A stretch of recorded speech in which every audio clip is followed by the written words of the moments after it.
On a beautiful, snowy Sunday afternoon, I was looking outside and admiring how beautiful it looked. So I decided to spend some time in my backyard, take Remy out with me, and throw the ball for him and just really enjoy the snow and sunshine. In between throwing the ball for Remy, I was admiring the beauty of nature.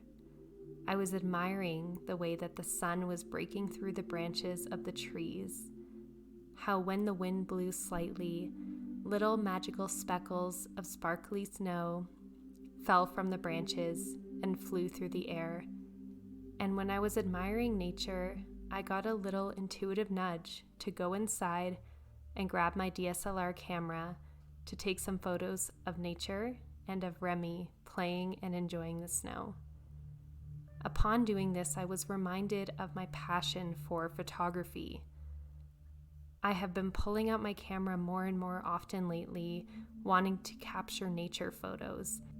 And it reminded me of how I got started in my photography career and for my love of photography. Photography was my first career, and I started out by capturing photos of nature. It's something that I have always enjoyed, and it's something that I've started doing less and less over the years once I moved away from being a professional photographer. But recently, my desire to create these videos in nature has sort of brought me back around to my original passion of wanting to also capture photos in nature. When I was taking these photos, I was reminded of my grandpa, who passed away earlier this year. And I was thinking about how in his lifetime, he would be doing the same thing that I'm doing. He also loved photography and capturing photos of not only nature, but of our family adventures, trips, and travels. And after thinking about him for a little while and just being reminded of how much I have in common with him, I think the main thing that really brought us together in spirit and in soul, and that made us so much alike, was our passion for both nature and photography. Those two things combined always reminded me of my grandpa and really remind me of myself.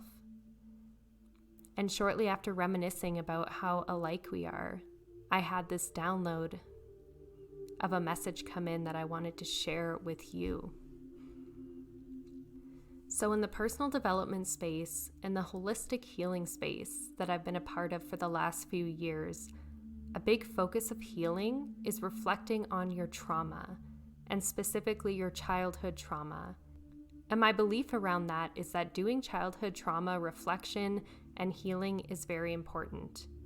I honestly believe that no matter who you are, no matter if you had an amazing childhood overall or had a difficult childhood, we all have some sort of emotional childhood trauma. We all have some sort of emotional trauma that we inherited through our childhood that was a byproduct of things that happened to us and things that we witnessed from the people around us, whether that be our parents or other family members or any other influential people in our lives. I do really believe that part of the journey of life and part of being human, something that we all have to navigate, is that we all develop childhood trauma to some extent. And I do believe that it is very important for us to spend time in our adulthood reflecting on our childhood and seeing where, witnessing, and acknowledging some of those traumas and the patterns that we currently have that we have developed as a byproduct of that trauma that have attributed to the person that we are today. Noticing the things that are creating negative outcomes in our lives from that trauma and healing it is so important. So all that to say, I really do believe in healing your childhood trauma and doing that important inner work and healing work around it so that you can become the person you were always meant to be and the person that you were before that trauma took place. I believe that we all have to go through that as a rite of passage for being humans. So I do believe that, but I strongly believe that something that is not talked about enough and not acknowledged enough in the healing space is showing appreciation and gratitude for our childhood and from where we came from. Shedding light and attention on the people that positively impacted our lives during our childhood. Because our childhoods weren't all about trauma. They were about learning important lessons and adapting the values of the people who raised you.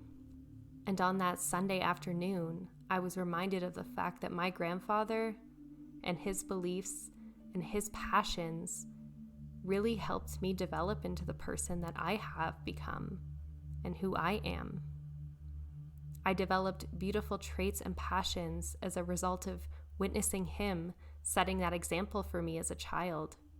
Some of his passions and values were instilled in me. I just always remember him having his camera during all of our trips that he took us on with my grandma and the rest of my family, and just seeing how much nature impacted his well-being as much as it does mine. And he was a very quiet soul.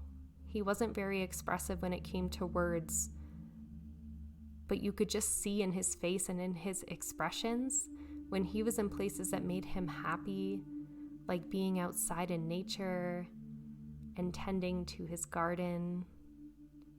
And when he took us on trips, specifically when he took me and my family on a trip to Switzerland where he was born, he had so much pride in his heritage and in his home country of Switzerland.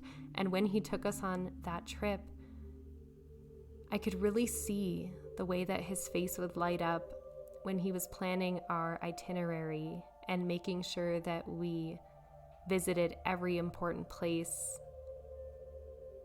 and that we saw as much as we could. And when we were on top of a mountain, I could see just how happy he was and how much at peace he was. And those memories of him, I could directly see in myself, in the way that I really appreciate nature and this passion for capturing beautiful moments, just like he did. And even seeing where my life has taken me now, finding myself living here in the mountains of Colorado and being able to look out my window and see mountains every day. I believe that desire that I have to live in the mountains is partly from him, because even though he spent a majority of his life as an adult living in Canada, I know that his heart and soul always remained in the mountains. And being near the mountains makes me feel the closest to him and to his soul that I have ever felt. So my message that I wanted to share today, that came through me for you and for myself, is that we all have traumas. We all have things about our past that were negative, that we maybe resent to some extent, that we have a duty to learn from and heal from, but we also have so many beautiful moments and so many beautiful influences from our childhood and from our past that have shaped us into being the person that we are today. Not everything is about healing the things that we dislike and the things that hurt us.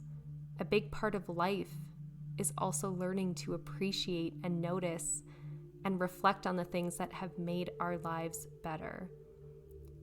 The things and the people that have made us who we are and who we continue to be. The things that light us up, and appreciating that those values and those beautiful things about ourselves have partly come from our loved ones and from our lineage.